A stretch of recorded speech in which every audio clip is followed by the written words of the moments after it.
Okay, so I think this is my part 3 here. So I have ground out and drilled out this original stud. I have a 10 millimeter by 1.5 thread bolt here. I'm going to try to get this to go in from the top, which it may or may not fit.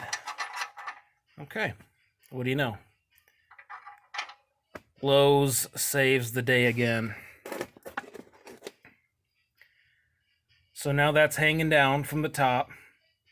You may need to put a washer or something in there as a spacer. This is obviously not a direct replacement for the stud. But let's re-examine that factory stud just for a second.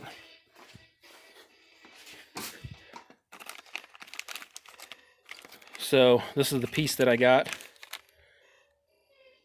10 by 1.5 thread. This is how the stud is hanging out of the exhaust manifold.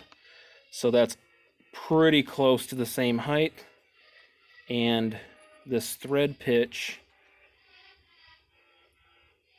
is going to be the same.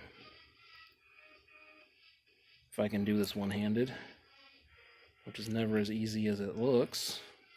Oh, come on now. I just had it. Okay, there we go. So as you can see, this is the same thread as the factory, and this bolt is about the same length as your factory stud. So aside from this little part up here where you may need to put a little washer in here or something, or a washer up top here to get the length perfect, that's a pretty good replacement for what you got going on. Anyway, hope you found it helpful.